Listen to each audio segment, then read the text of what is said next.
ما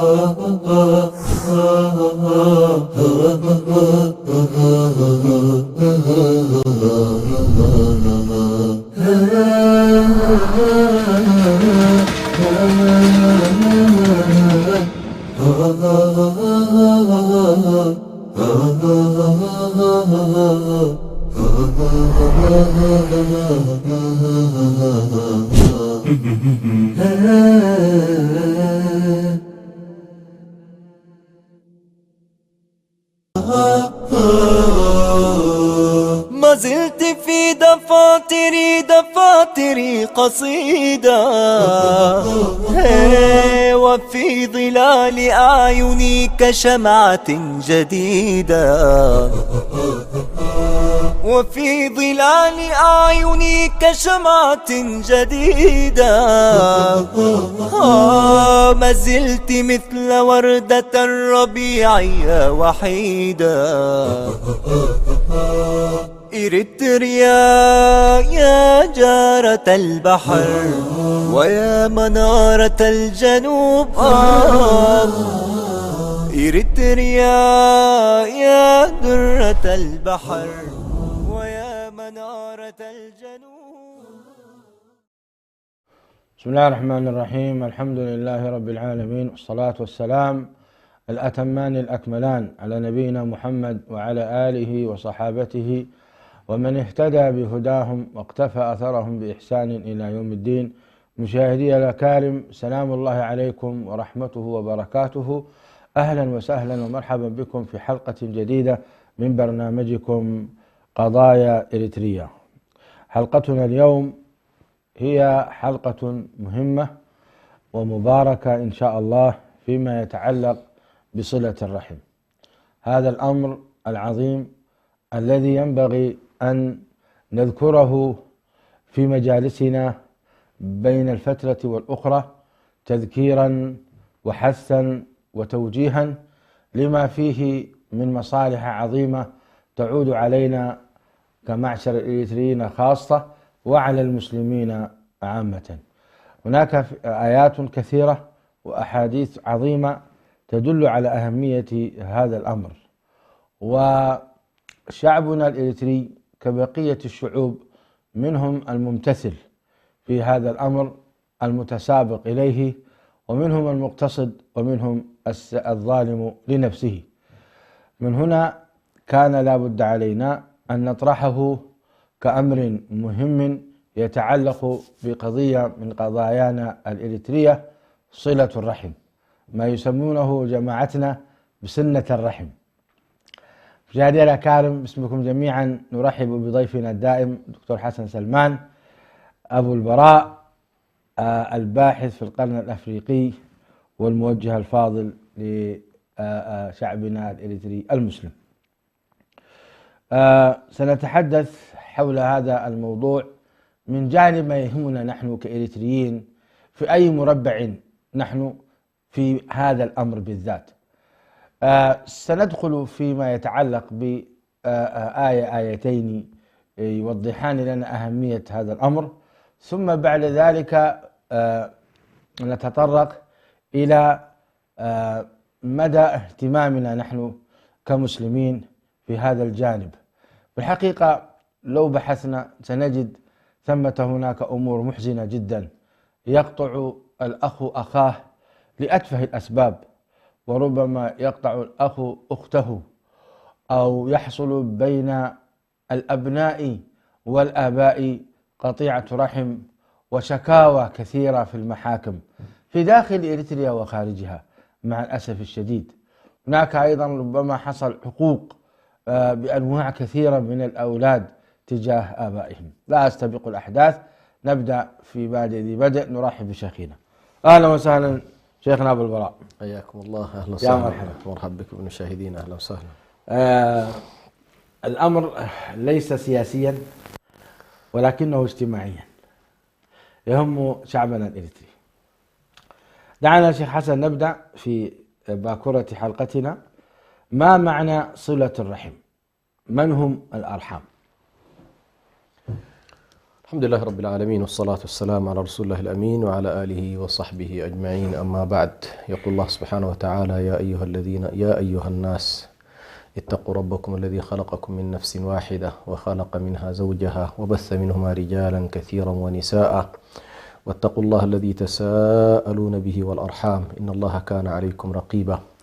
ويقول الله سبحانه وتعالى: والذين يصلون ما أمر الله به أن يوصل. ويقول الله سبحانه وتعالى: قل هل عسيتم إن توليتم أن تفسدوا في الأرض وتقطعوا أرحامكم.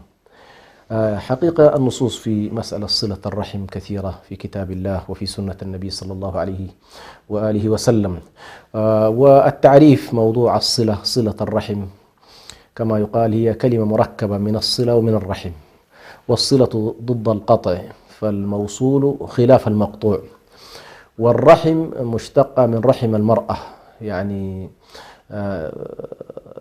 نسبت إلى رحم المرأة كأنما أن الذين ينتسبون إلى رحم واحدة خرجوا جميعا من رحم واحد.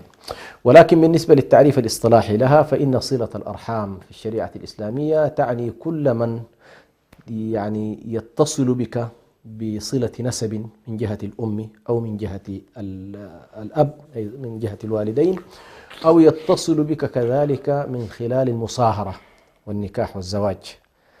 فعندنا صلات نسبية وعندنا صلات مصاهرة، تتصل عن طريق النسب بأرحام وتتصل كذلك عن طريق المصاهرة بأرحام. وربما تتسع دائرة صلة الرحم في إطارها المجازي والعقائدي والديني لأن تشمل كذلك صلة الأرحام الدينية، فهذه نطاق أوسع. فالمؤمنون جميعا بالنسبة للمسلم يعتبروا أرحام عقائديين أو أرحام دينيين، إنما المؤمنون إخوة. هذه صلة أخرى. المهم في كلا الحالتين، سواء كانت الصلات الرحمية أو الصلات المصاهرة، وهي التي غالبا لما يتكلم الناس عن صلة الرحم أو نسمع وجوب صلة الأرحام المقصود بها غالبا هو الشق الأول. لكن الشق الثاني له أيضا حظ، لأنك أيضا مأمور بأن تصل المؤمنين وأن لا تقطع المؤمنين وأن لا تهجر المؤمنين وأن يربطك بأهل الإيمان والإسلام قاطبة حيثما شهدوا أن لا إله إلا الله وأن محمد تربطك معهم صلة. فهذه صلة ممتدة، طبعا الصلة الإيمانية ممتدة إلى مدى بعيد. لكن هنا الصلة المقصودة هي هذه الصلة التي تعتبر حقيقة في الشريعة الإسلامية النواة الأولى للنظام الاجتماعي الإسلامي، تتأسس عليه كل المنظومات. ولذلك الاهتمام بهذه المنظومة الرحمية اللي هي منظومة الآباء والأبناء والأمهات والأجداد والجدات والخالات والأخوال والأعمام والعمات، هذه المنظومة المتشابكة فيما بينها، نلاحظ أن القرآن الكريم رتب العلاقات بينها من حيث التواصل، من حيث التزاوج، فهنالك مثلا أرحام لا يجوز لك أن تتزوج منها، وهنالك أرحام يجوز لك مثلا أن تتزوج منها. وهنالك رتب عليها كذلك المنظومة الاقتصادية فيما يتعلق بالمواريث والحقوق التي تكون للإنسان بعد موته، الحقوق المالية، رتب عليها كذلك الحقوق المادية في الحياة. فهذه المنظومة حقيقة المساس بها والتفريط فيها يعتبر تفريط في البنية الأساسية بالنسبة للبنية الاجتماعية في الإسلام. وهنا نلاحظ الفارق الكبير جدا بين المنظومتين، بين المنظومة الغربية التي نراها الآن تعمل على تفتيت هذه البنية، بنية الأسرة، وبين المنظومة الإسلامية التي ترسخ منظومة الأسرة بشبكة حقوق دينية وشبكة حقوق مالية وشبكة حقوق اجتماعية، بحيث لا تستطيع وأنت ملتزم بالإسلام أن تنفك عن هذه المنظومة، لأنها تتأسس عليها كل البناء الاجتماعي الإسلامي. أحسن الله إليكم شيخ حسن، بارك الله فيكم على هذا البيان. لو تعمقنا قليلا في مفهوم الأرحام بضرب الأمثلة، فمثلا الأرحام من حيث الأصول من هم، ومن حيث الفروع من هم، ومن حيث الحواشي من هم. هذا السؤال الأول. السؤال الثاني، ما مستوى صلة الرحم من حيث قربهم وبعدهم، بمعنى ما هي الوسائل التي تكفيني في أن أتصل بهم؟ مثلا هل صلة الوالدين كصلة الأخ، كصلة الأخت، كصلة ابن العم، كصلة ابن عم ابن الابن، وهكذا؟ نرجو التوضيح في هذين المسألتين. نعم. بالنسبة لمسألة التراتب كما تفضلت، بالنسبة للتراتب فيما يتعلق بالأرحام هي نفس التسلسل: الأصول ثم الفروع ثم الحواشي ثم الأدنى أو الأقرب فالأقرب. فبالنسبة للأصول هم الآباء وإن علوا، اللي هو الوالد والجد وجد الجد وإن علوا، هذا الخط هذا أصول، هذا يسمى آباء، هؤلاء الآباء. تمام. بنفس الطريقة الأمهات وإن علونا، اللي هو الأم وجدتك من جهة الأم، وهكذا. قد يدرك الإنسان أحيانا أكثر من جدة، فالوالدة وأمها وأم أمها هذه تعتبر أيضا من الأصول. هذا هو الصنف، هذه المرتبة الأولى. هذه المرتبة الأولى وسأتي إلى ترتيبها. المرتبة الثانية الفروع، اللي هم الأبناء وأبناء الأبناء. جميل. وهنا لما نقول الأبناء نقصد البنين والبنات. الأبناء بمرتبة أولى، ثم أبناؤهم، سواء كان أبناء أولادك أو بنات أولادك، وإن نزلوا. هذه المرتبة الثانية. إذن عندنا الأصول، هذه تسمى الأصول الأولى الآباء والأمهات والأجداد. الثانية الفروع اللي هم الأبناء وأبناءهم. نأتي بعد ذلك إلى الحواشي. الحواشي هم الأعمام والعمات وأبناءهم، والأخوال والخالات وأبناءهم. جميل.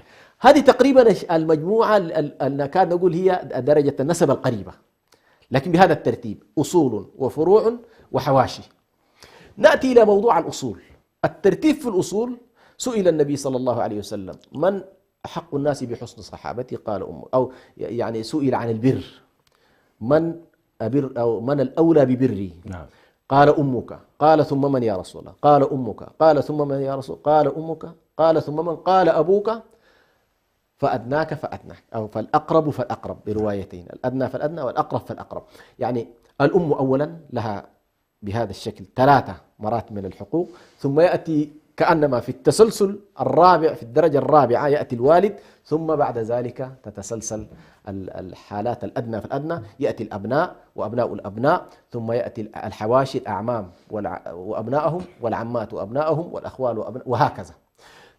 تأتي في مسألة إن والله ماذا أفعل؟ ما هو الأوجب؟ الأوجب المرتبة الأولى، لأن صلة الرحم عامة الصلة فيها تكون بحسب الاستطاعة. فإذا كان بمقدورك أن تصلهم جميعا وقادر على ذلك يجب عليك. ليس بمقدوري والله إلا أن أصل إلا المرتبة الأولى، لا من حيث المال ولا من حيث الجهد ولا من حيث الوقت. أنا فقط عندي القدرة أن أصل أمي وأبي، ليس لي أكثر من ذلك، فيفترض أن تكون الأولوية لهم. عندي مساحة إن والله أسع الآباء وأسع معهم الفروع تنتقل، وهكذا. ثم أيضا يتفاوتون من حيث الاحتياج، فهنالك من هو محتاج إلى المال وهنالك من ليس محتاج إلى المال. فمن لم يكن محتاجا إلى المال وهو غني تتجه معه إلى الجوانب المعنوية الأخرى: السؤال عنه وتفقده والاهتمام به والسؤال عنه والوقوف معه في الأفراح والأطراح. هذه على يمكن نأتي إليه كيف يمكن أن تصل الرحم.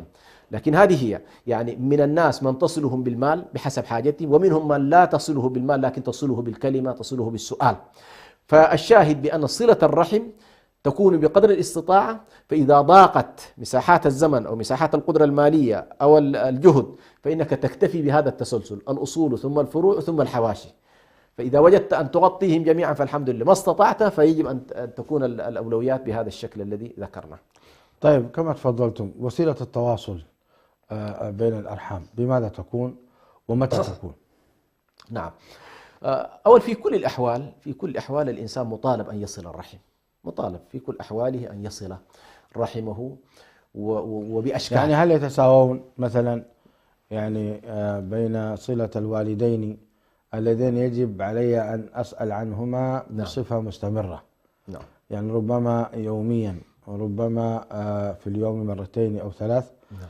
وهناك من هم أقل من الوالدين كمثلا الأعمام والخالات وهكذا. فلو قسمنا الأوقات الزمنية، يعني كل كم يوم يجب علي أن أصل عمي مثلا، كل كم يوم يجب علي أن أصل عمتي، وهكذا لو توضح لنا من الناحية الزمنية.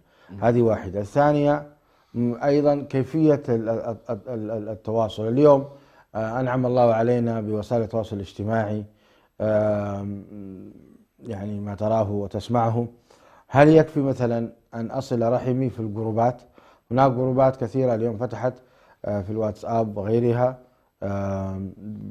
للأرحام، ذوي الأرحام، يجمعون كل ذوي الأرحام ويتواصلون ويسألون بعضهم بعضا. الحقيقة أنت تسعد جدا حينما تسمع عن أخيك أو ابن أخيك أو ابن أختك أو ابن خالتك هو يعيش في مناطق بعيدة، أستراليا، أمريكا، أوروبا، وأنت كذلك بالنسبة لهم أيضا حينما يسمعون صوتك يفرحون.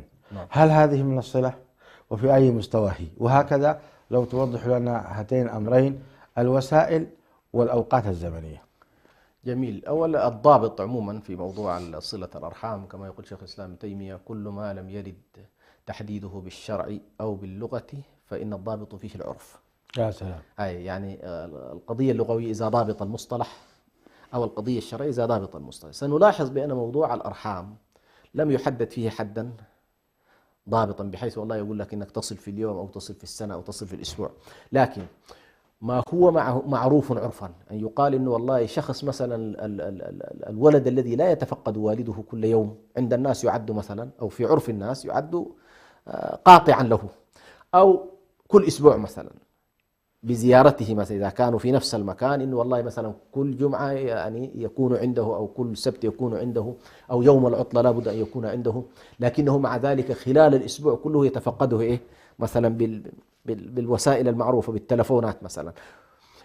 فهذه على كل متوقفة على الجانب العرفي، بحيث لا توصف بأنه والله أنت لا تبالي بأرحامك أو لا تسأل عنهم، فقد تكون يوميا لمستوى من المستويات. كالوالدين مثلا، والدين يصعب أنه إذا كانوا يعني بعيدين أو قريبين، وخصوصا مع الوسائط الحالية، الشخص الذي لا يسأل مثلا عن والديه يوميا يطمئن عليهم صباحا أو يطمئن عليهم مساء، فقد يكون في عرفنا الحالي قاطعا. لماذا؟ لأن الوسائل متاحة وليس هنالك مشكلة مثلا في أنك أنت تصل.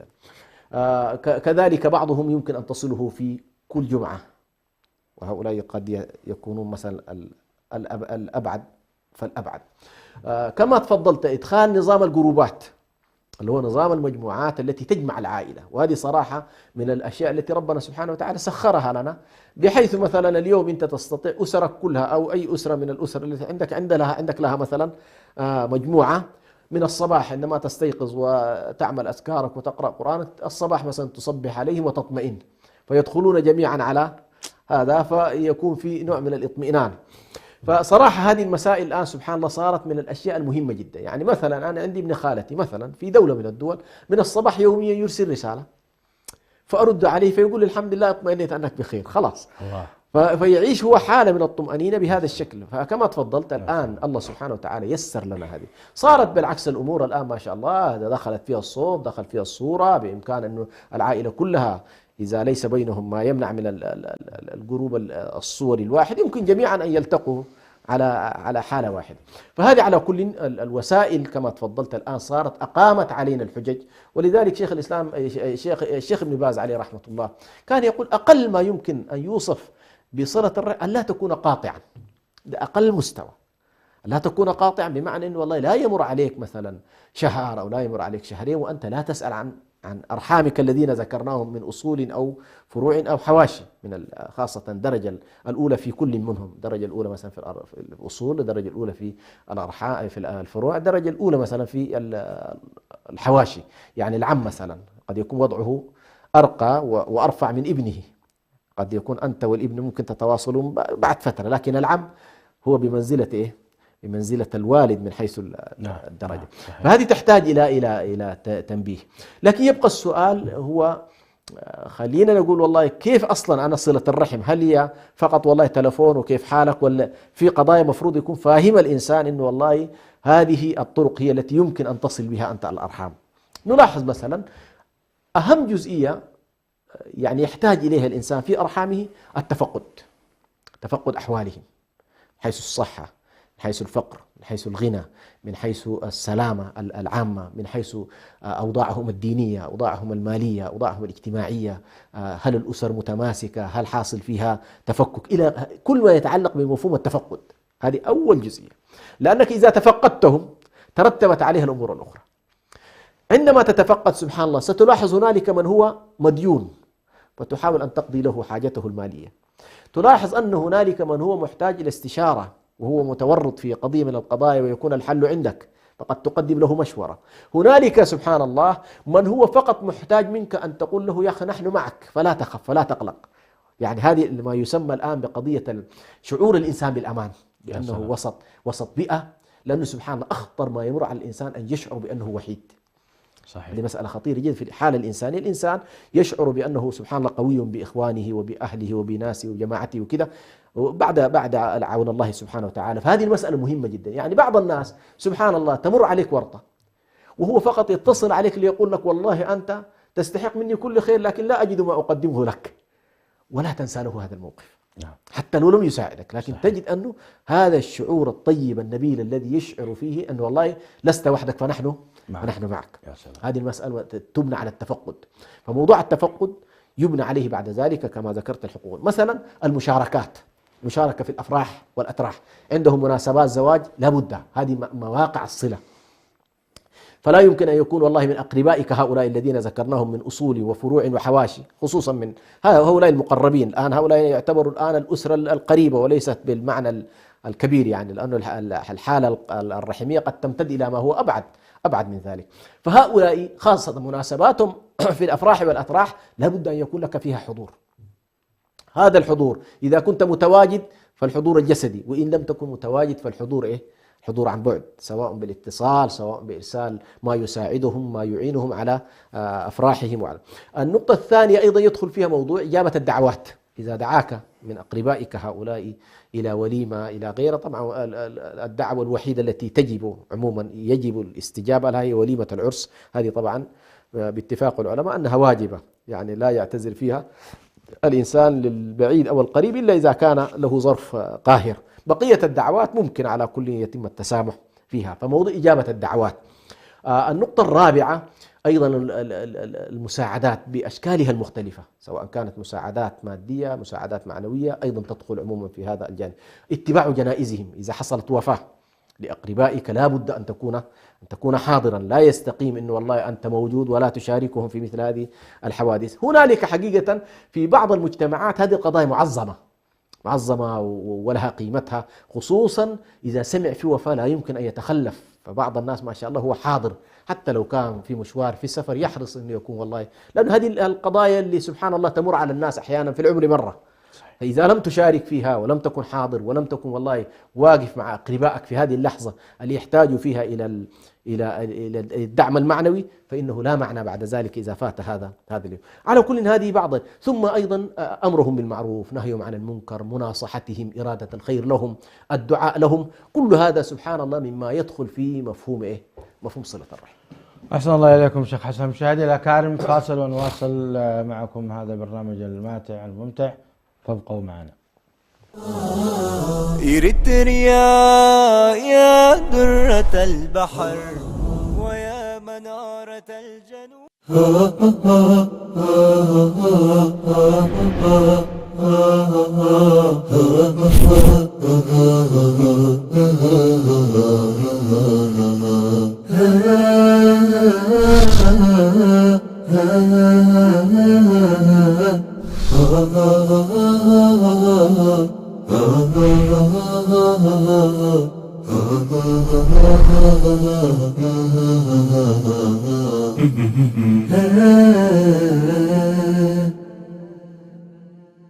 إنا أنزلناه في ليلة القدر. اقرأ باسم ربك الذي خلق، لنسفعا بالناصية، والضحى والليل إذا سجى، ما ودعك ربك وما قلى، ألم نشرح لك صدرك، لا أقسم بهذا البلد، ووالد وما ولد، وفرعون ذي الأوتاد، وسيجنبها الأشقى، عبس وتولى أن جاءه الأعمى، وما يدريك لعله يزكى.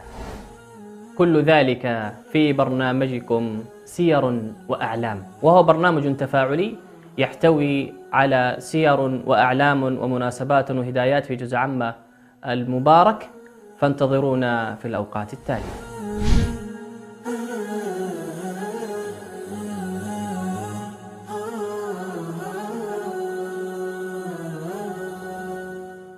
أبدأ بسم الله الرحمن وبالرحيم دائم الإحسان، فالحمد لله القديم الأول والآخر الباقي بلا تحول.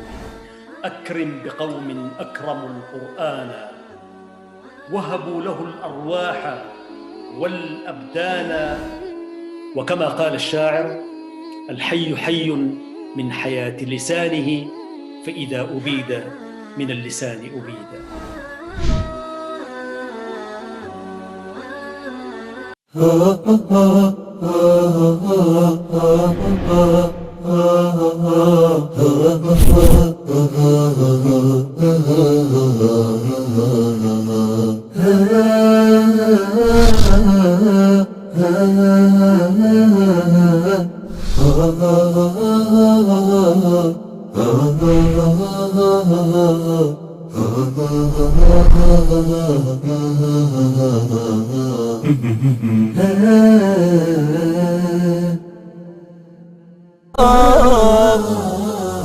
إريتريا يا درة البحر ويا منارة الجنوب. مشاهدي الأكارم، السلام عليكم ورحمة الله وبركاته. ما زلنا نواصل في برنامج قضايا الإريترية. نتحدث اليوم عن صلة الرحم. شيخ حسن، ذكرتم في معرض كلامكم الجميل فيما يتعلق بوجوب دعوة الأقارب خصوصا لحفلات الأفراح والأعراس، فكان لابد من التعليق على مسألة: إذا كان الفرح متضمن منكرا فكيف يتم التواصل؟ الناس انقسموا هنا إلى قسمين: منهم من لا يصل أصلا ويرى أن هذا منكر ويجب عليهم الإنكار، ومنهم من يصل ولا يبالي بوجود المنكر، بل ربما شارك معهم، نسأل الله العافية والسلامة. فكيف يتم التوسط في مثل هذه المسألة؟ طيب، على كل فيما يتعلق بموضوع المنكرات في المناسبات، كما تفضلت هنالك تفاوت في الأمر، وهو يدخل في باب التعارض عموما، التعارض والترجيح. يعني أمامك أنت وجوب صلة الرحم، وأمامك هنالك منكر يقع في المكان الذي أنت تذهب إليه.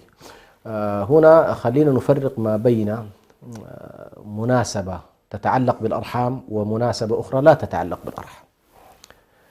المناسبات التي لا تتعلق بالأرحام عادي جدا، الإنسان إذا شعر بأن هنالك منكر يمكن أن يغيب. لكن بالنسبة للأرحام فالجمع بين الأمرين أولى.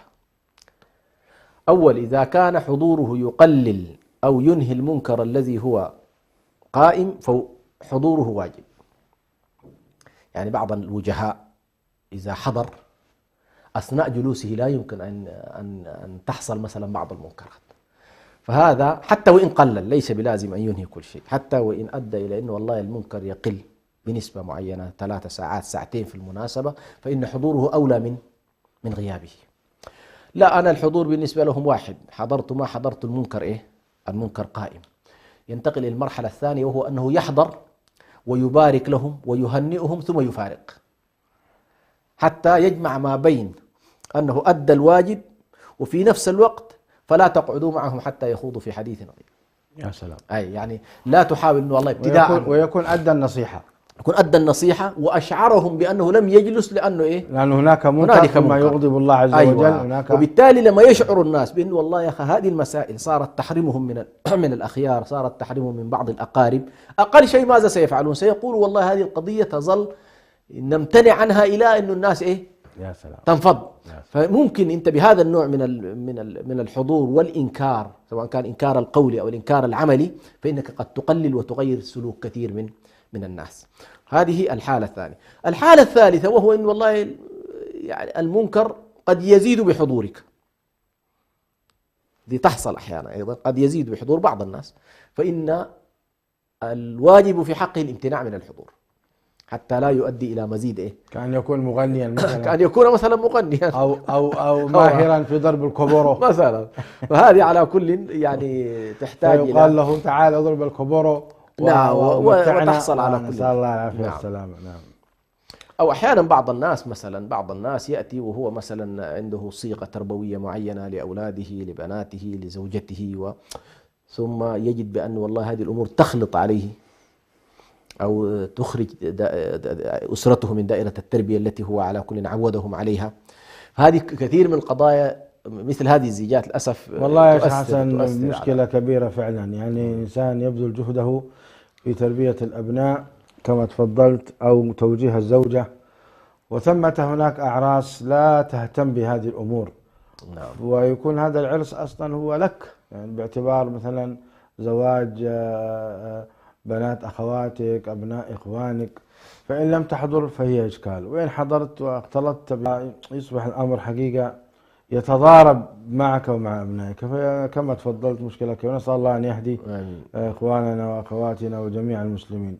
شيخ حسن، كثير من الناس لربما يعني لا يدرك فضل الصلة وأهميتها، وأنها فيها أرباح مادية في الدنيا وأرباح مادية عظيمة في الآخرة، وفيها أيضا أرباح معنوية. لو تحدثنا في هذا المجال، أن كثير من المشاهدين يسمع صلة الرحم فيها فضل فيها كذا، وربما يجد أيضا من أقاربه من يزور ويسأل عنه، لكن لا يتعمق في معنى يعني أهمية الفضل وأهمية ما يجده من خير كبير. لو أنه فعله لربما يعني أزيلت عنه كثير من المصائب، كثير من المشاكل، كثير من البلايا، خاصة فيما يتعلق بصلة الأرحام الضعاف كالأخوات المطلقات، كالأخوات الأرامل، يعني الأرامل وأمهات الأيتام. لربما لا تجد يا شيخ حسن، نحن اليوم نعيش في إريتريا يعني مصائب، من التهجير والضغط والقتل والتصفية إلى هذا لا يخفى على شريف علمكم. هنا تعيش الأرملة مع الأبناء والأولاد وكذا، وربما لا تجد أحد يسأل عنها. ربما يعتقل أو يسجن ولي أمرها ويترك لها صبية صغارا ولديهم أعمام وعمات، لكن قل من تجد من يسأل عنهم أو يكسوهم. يعني وصلتني شكاوى من بعض الأرامل تقول لديه ابني هذا أعمام وعمات والله لا يكسونه حتى في السنة مرة. نحن لا نتكلم الآن عن القطيعة لأننا سنتحدث عنها في حلقة منفصلة. نحن نتكلم اليوم ماذا لي أنا لو وصلت رحمي، ماذا لي من الأجر والثواب لو وصلت رحمي. جزاك الله. طبعا أعظم ما لك ما جاء عن النبي صلى الله عليه وسلم أن الله لما خلق الإنسان وخلق الرحم استعاذت بالله فقالت اللهم هذا مقام العائذ بك، قال أما يرضيك أن أصل من وصلك وأقطع من قطعك. طبعا سبحان الله هذا المعنى عظيم جدا، وهو أن الإنسان عندما يكون موصول بالله ومقطوع عن الله، أشد أنواع العذاب أن تكون مقطوعا عن الله، صلى الله عليه وسلم، وأفضل أنواع النعيم أن تكون موصولا بالله. عشان كده العارفين بالله كانوا يقولون ماذا وجد من عرف الله، ماذا فقد من عرف الله، وماذا وجد من فقده أو من جهل الله ومن فقد الله. فهذا المعنى عظيم جدا، فأن تكون موصولا بالله من خلال صلتك للرحم، وهذا المعنى عظيم جدا ولا بد أن يستحضره كل واصل للرحم. كلما وصلت الرحم فأنت موصول بالله، كلما قطعت الرحم فأنت والعياذ بالله. طيب شيخ حسن، هذا كلام عام ربما بعض إخواني لا يفهمونه. ماذا يعني أن يصلني الله؟ ألا ترضين أن أصل من وصلك؟ نعم. ماذا يعني هذا؟ يعني طبعا التعمق في هذا شيخ حسن مهم. أحسنت. يعني إذا تفضل. مثلا عندما يصلك الله يرضى عنك، نعم، وإذا رضي عنك فإنه يعطيك عطاء لا فقر بعده. يرحمك الله، وإذا رحمك الله لا عذاب بعد ذلك. يا سلام. يرزقك الله، لأن الإنسان المرزوق الموصول مرزوق. يصرف الله تبارك وتعالى عنك السوء. هذه كلها من الأشياء، يعني احفظ الله يحفظك، احفظ الله يحفظك. فالإنسان الواصل لرحمه حفظ أمر الله في هذا الجانب، فيحفظه الله ويرعاه الله ويصله ويرحمه الله ويرضى عنه الله تبارك وتعالى مهما كانت الظروف. مهما كانت الظروف، فأنت في كنف الله سبحانه وتعالى بهذا الأمر. يا سلام. ثم أيضا الأمر الثاني أنك خرجت من دائرة الإفساد، لأن قطع الرحم مقرون بالفساد. أنت أن تفسدوا في الأرض وتقطعوا أرحامكم، فالقطيعة مقرونة بالإفساد في الأرض. النقطة الثالثة والصلة مقرونة بالإصلاح والرضا من الله سبحانه. النقطة الثالثة وهو الحديث الذي أخبر عنه النبي صلى الله عليه وسلم: من أراد أن يبارك له، أن يبسط له في رزقه ويبارك له في أثره فليصل رحمه. ففي موضوع صلة الرحم فيه مباركة في الأرزاق وفي الأعمار. يا سلام. وقد تكون هذه المباركة أحيانا مباركة مادية حقيقية في الأعمار، نعم، حتى صحيح. زيادة حقيقية صحيح. في العمر. صحيح. يعني هذه مسألة على كل طويل، لكن هذه من الأشياء سبحان الله، من عاش هذا النوع من الأشياء يعيشها في حياته. يعني تجد أن الواصلين لأرحامهم يعيشون هذه البركة في حياتهم. من أعجب ما قرأت يا شيخ حسن نعم. أثرين. الأول يروى عن رسول الله صلى الله عليه وسلم أنه قال: إن الله ليثري الرجل الفاجر بصلة الرحم. صلة الرحم، نعم، سبحان الله. يثري، يجعله ثريا. نعم. وكثير من جماعتنا الإريتريين يشتكون من الفقر والعوز وتراكم المصائب عليهم، ولما تذكرهم بصلة الرحم تجد عندهم تقصير كبير. نعم. ولو أنهم وصلوا رحمهم لفتح الله عليهم. الثانية قرأت في، ربما تكون إسرائيليات، أن فرعون أخر الله عز وجل عنه العذاب 40 سنة لأنه كان بارا بأمه. تعليقكم؟ هو حقيقة النماذج كثيرة والآثار في هذا الاتجاه كثيرة جدا. كيف أن الإنسان، أول موضوع أن الله يثريه، لأن الله سبحانه وتعالى يقول: فمن يعمل مثقال ذرة خيرا يره. وهذه عامة. فمن لم يكن له حظ حتى في الآخرة وهو في الآخرة من الخاسرين، لا يضيع عمله في دنياه. سبحان الله. فكيف بمؤمن والله يغنيه الله في الدنيا ويرحمه أيضا في شنو في الآخرة. فهذه قضية على كل مهمة جدا، أنه كثير من الناس حتى قد لا يكون له حظ في الآخرة، لكن في الدنيا لا يضيع الله له. يعني مثلا النبي صلى الله عليه وسلم قال: أنفق ينفق عليك، أرسل جيشا نرسله. يعني هذه النصوص يعني كلما تأمل فيها الإنسان ولاحظ بأن العطاء يقابله عطاء، الإنفاق يقابله إنفاق، لا ينقص. يعني لا يمكن أن ينقص مال من شنو؟ من صدقة، أو ما نقص الصدقة من مال. صحيح. فهذه المسألة مهمة جدا في أن الإنسان يدركها، وإنه الله فعلا فيها أشياء ملموسة في حياتنا، تلمسها في أولادك، تلمسها في صحتك، تلمسها في عيالك وفي أسرتك. يعني هذه البركات سبحان الله تجدها ملموسة في هذه الحياة. وكثير من الناس يبسط الله لهم في الأعمار وفي الأرزاق بسبب هذا الأمر، وهو صلة الرحم. أذكر بهذه المناسبة قصة لأحد الأصدقاء. يعني أتعبه ولده، يعني الولد اندفع اندفاعات صعبة جدا، صار من المخدرات ومرة، فتعب وعانى معاناة كبيرة جدا. فقال لي: التفت إلى أن هنالك عدم صلة بيني وبين والدي وهو في إريتريا، وهو مسكين هذا صاحبنا في السعودية، يقول سنوات. فطلبت من بعض الإخوة في مدينة من مدن إريتريا، قلت لهم: ائتوني بأبي من القرية إلى المدينة لأتصل به وأكلمه. والله يحكي لي هذا الشخص، يقول لي: من اللحظة التي كلمت فيها أبي ورتبت معه بعض الأشياء تبين لي، يقول، ما كنت أرسله لا يصل إليه. أنا كنت أظن قال الأمور أرسلها تصل. فيبدو كان والده منقبض. فسبحان الله، يقول لما حصلت التواصل بيني وبين والدي، الآن ولده من خيرة الأبناء، أعرف الولد، الله أكبر، وصار ما شاء الله تبارك الله، فتح الله على الوالد وفتح الله على الولد، واليوم الولد واجهة من الواجهات المالية والعلمية والقامة ما شاء الله، بسبب صلة الرحم. صلة الرحم هذه الآثار المباركة التي حقيقة يغفل عنها كثير من الناس. فكما تفضلت، نحن بحاجة إلى إحياء هذه القيم، إحياء هذه. ارحموا من في الأرض يرحمكم من في السماء. لما سبحان الله صرنا نعيش لذواتنا ولأنفسنا ولأسرنا الضيقة، والواحد ما يريد ينفتح على محيطه، تجد أن الله يجعله على قدر حاله، لأنه كما قيل المؤونة على قدر سبحان الله. أيوة. فأنت وإذا وسعت كلما وسعت وسع الله عليك. وسع الله عليك. يعني فرق هائل سبحان الله بين شخص يهم ل10 وشخص يهم ل1. أي والله. ما معية الله، ما نحن كلنا في النهاية تحت معية الله تبارك وتعالى. فالواحد ما شاء الله عنده 10 من الأسر مهموم بها، بغض النظر كم يوصلها، لكن مشغول أن يصل عمته، يصل خالته، يصل ابن عم. وواحد آخر ما يقول لك والله غالباني إيه؟ غالباني الأسرة. لا، أحرص قدر الإمكان أن تجعل لأقربائك نصيب حتى يفتح الله تبارك وتعالى عليك. يا سلام يا سلام يا سلام يا شيخ حسن، متعتنا. الجماعة قاعدين يقولوا لي نختم وأنا ما شبعت من كلامك ولا المشاهدين شبعوا.